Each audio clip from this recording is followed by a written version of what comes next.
Charge sheet ನಲ್ಲಿ ಬಯಲಾಯಿತು mobile secret. A1 Pavithra Gowda mobile retrieve ವರದಿ ಲಭ್ಯವಾಗಿದೆ. ನೋಡಿ, ಒಂದೊಂದೇ ಸೀಕ್ರೆಟ್ಗಳು ರಿವೀಲ್ ಆಗ್ತಾ ಇದ್ದಾವೆ. ಈಗ ಮೊಬೈಲ್ ಸೀಕ್ರೆಟ್ ಬಯಲಾಗಿದೆ. ಯಾರ್ದು ಅಂತ ಹೇಳಿದ್ರೆ A1 ಆರೋಪಿ ಪವಿತ್ರ ಗೌಡ ಮೊಬೈಲ್. ಹಾಗಾದ್ರೆ ಏನೇನಿತ್ತು ಪವಿತ್ರ ಗೌಡ ಮೊಬೈಲ್ ಅಲ್ಲಿ, ಏನೆಲ್ಲ ಸೇವ್ ಇತ್ತು ನೋಡಿ. ಪವಿತ್ರ ಗೌಡ ಮೊಬೈಲ್ ಅನ್ನ ಇಲ್ಲಿ ರಿಟ್ರೀವ್ ಮಾಡಲಾಗಿದೆ. ಮನೋಜ್ ಹೆಸರಲ್ಲಿ ಪವಿತ್ರ ಗೌಡ ಸಿಮ್ ಬಳಕೆ ಮಾಡುತ್ತಾ ಇದ್ರು. ಗೊತ್ತಿಲ್ಲ ಮನೋಜ್ ಯಾರು ಅಂತ ಹೇಳಿ.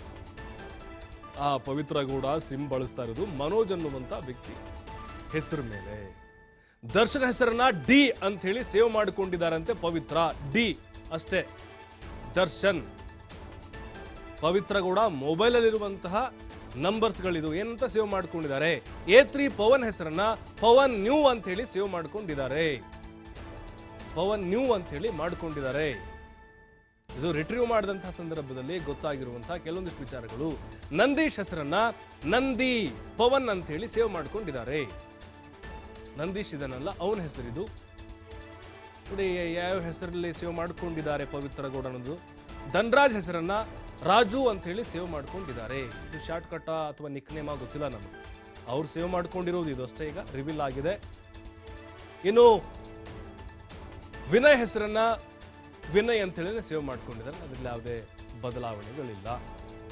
ಅದರ ಜೊತೆಗೆ ದರ್ಶನ್ ಅವರ ಮ್ಯಾನೇಜರ್ ಇದಾನಲ್ಲ ನಾಗರಾಜ್, ಅವನ ಹೆಸರನ್ನ ನಾಗು ಮೈಸೂರು ಅಂತ ಹೇಳಿ ಸೇವ್ ಮಾಡ್ಕೊಂಡಿದ್ದಾರೆ.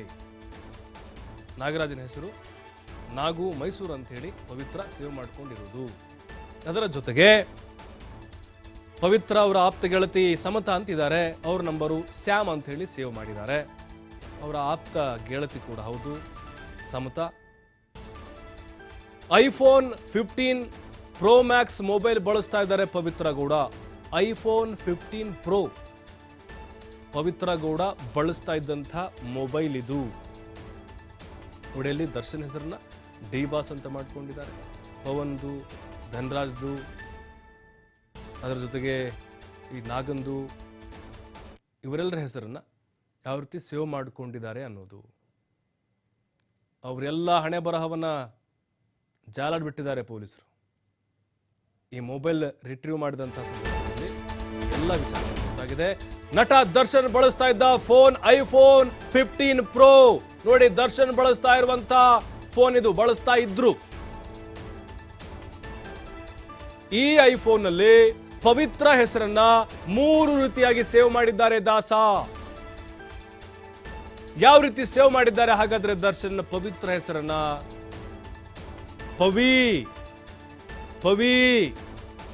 ಪವಿತ್ರ ಗೌಡ ಅಂತೇಳಿ ಸೇವ್ ಮಾಡಿದ್ದಾರೆ. ಪವಿ, PAVI, ಇನ್ನೊಂದು PAVIII, 3 ಸರಿ ಐ, ಈ ರೀತಿ ಸೇವ್ ಮಾಡಿದ್ದಾರೆ. ರಿಟ್ರೀವ್ ವೇಳೆ ಇಬ್ಬರ ವಾಟ್ಸಪ್ ಚಾಟಿಂಗ್ ಇಲ್ಲಿ ರಿವೀಲ್ ಆಗಿದೆ. ವಿನಯ್ ಜೊತೆ ನಡೆಸಿದ್ದ ವಾಟ್ಸಪ್ ಚಾಟಿಂಗ್ ಕೂಡ ಪತ್ತೆಯಾಗಿದೆ. ದರ್ಶನ್ ಅವರ ಮೊಬೈಲ್ ಇದು. ಅಂದ್ರೆ ವಿನಯ್ ಜೊತೆಗೆ ಏನೆಲ್ಲ ಅವತ್ತು ಅಂದ್ರೆ ಕೊಲೆ ನಡೆದಂತಹ ದಿನದಿಂದ ಹಿಡಿದು ಅರೆಸ್ಟ್ ಆಗುವವರೆಗೂ ಏನೆಲ್ಲ ಚಾಟ್ ಮಾಡಿದ್ರು ಅನ್ನೋದು ಕೂಡ ರಿವೀಲ್ ಆಗಿದೆ. ಮ್ಯಾನೇಜರ್ ನಾಗರಾಜ್ ಜೊತೆಗೂ ಕೂಡ ವಾಟ್ಸಪ್ ಕಾಲಲ್ಲಿ ಮಾತಾಡಿದ್ದಾರೆ. ಯಾವಾಗ ಅಂತ ಹೇಳಿದ್ರೆ ಜೂನ್ 8ರಿಂದ ಜೂನ್ 11ರವರೆಗೂ 32 ಬಾರಿ ವಾಟ್ಸಪ್ ಕಾಲ್ ಹೋಗಿದೆ. ನೋಡಿ, ಎಲ್ಲ ಹಿಸ್ಟ್ರಿ ತೆಗೆದುಬಿಟ್ಟಿದ್ದಾರೆ ಪೊಲೀಸರು. ಎಲ್ಲ ಜಾತಕ ಇವ್ರದ್ದು ಮೊಬೈಲ್ದು. ವಾಟ್ಸಪ್ ಕಾಲ್ ಯಾರ್ಯಾರು ಮಾಡಿದ್ರು, ಎಷ್ಟೊತ್ತಿಗೆ ಮಾಡಿದ್ರು, ಯಾರ ಜೊತೆ ಹೆಂಗೆ ಮಾತಾಡಿದ್ರು, ಅಂದರೆ ಎಷ್ಟೆಷ್ಟು ನಿಮಿಷಗಳು ಮಾತಾಡಿದ್ರು ಅಂತೇಳಿ. ಅವತ್ತು ಜೂನ್ 8ರಿಂದ 11ನೇ ತಾರೀಕಿನವರೆಗೆ 32 ಬಾರಿ ವಾಟ್ಸಪ್ ಕಾಲ್ ಮಾಡಿದ್ದಾರೆ. ಮ್ಯಾನೇಜರ್ ನಾಗರಾಜ್ ಜೊತೆಗೆ ವಾಟ್ಸಪ್ ಕಾಲು, ವಿನಯ್ ಜೊತೆ ಚಾಟಿಂಗು. ಅಂದರೆ ಜಾಸ್ತಿ ಮ್ಯಾನೇಜರ್ ನಾಗರಾಜನ ಜೊತೆಗೆ ಇವರು ಮಾತನಾಡಿದ್ದಾರೆ ಅನ್ನೋದು ಬಹಳ ಕ್ಲಿಯರ್ ಆಗಿ ಗೊತ್ತಾಗ್ತಾ ಇದೆ ಇಲ್ಲಿ. ಅಂದರೆ ನಾಗರಾಜಿಂದ ಹ್ಯಾಂಡಲ್ ಮಾಡುವಂಥದ್ದು. ನಾಗರಾಜ್ ಮತ್ತೆ ಅಲ್ಲಿ ಉಳಿದಂತಹ ಆರೋಪಿಗಳೇನಿದ್ದಾರೆ, ಪ್ರದೋಷು, ವಿನಯ್ ಜೊತೆಗೆ ಎಲ್ಲ ಗ್ಯಾಂಗ್ ನಂದೀಶ್ ಏನಿದೆ ಅವ್ರದ್ದೆಲ್ಲರೂ. ಅಂದರೆ ಡೈರೆಕ್ಟಾಗಿ ಇವರು ಈಗ ಪ್ರದೋಷು ಮತ್ತೆ ಈಗ ಶವ ಬಿಸಾಕ್ಲಿಕ್ಕೆ ಬಂದಂಥವ್ರು 3 ಜನ ಇದ್ದಾರಲ್ಲ, ಅವ್ರ ಜೊತೆಗೇನೋ ಇವ್ರು ಮಾತಾಡಿರಕ್ಕಿಲ್ಲ. ಈ ನೋಡ್ತಾ ಇದ್ರೆ ಈಗ ಅವರ ಮ್ಯಾನೇಜರ್ ನಾಗರಾಜನ್ ಜೊತೆಗೆ ಮಾತಾಡಿ ಅವನ ಕಡೆಯಿಂದ ಡೀಲ್ ಮಾಡಿಸೋದು, ಜೊತೆಗೆ ಈ ಕೊಲೆಯನ್ನು ಯಾವ ರೀತಿ ಮುಚ್ಚಿ ಹಾಕಬೇಕು, ಯಾವ ರೀತಿ ಪ್ಲಾನ್ ಮಾಡಬೇಕು, ಹೇಗೆ ಅಲ್ಲಿ ಸರೆಂಡರ್ ಆಗಬೇಕು ಈ 3 ಜನ ವ್ಯಕ್ತಿಗಳು, ಇದೆಲ್ಲವೂ ಕೂಡ ಪ್ಲಾನ್ ನಡೆದಿತ್ತು ಅನ್ನೋದು ಕೂಡ ಈಗ ಗೊತ್ತಾಗ್ತಾ ಇದೆ. ನೋಡಿ, ಇವೆಲ್ಲ ಟೆಕ್ನಿಕಲ್ ಎವಿಡೆನ್ಸ್ಗಳು ಮೊಬೈಲ್ ರಿಟ್ರೀವ್ ಮಾಡಿದಂತಹ ಸಂದರ್ಭದಲ್ಲಿ ಗೊತ್ತಾಗಿದೆ.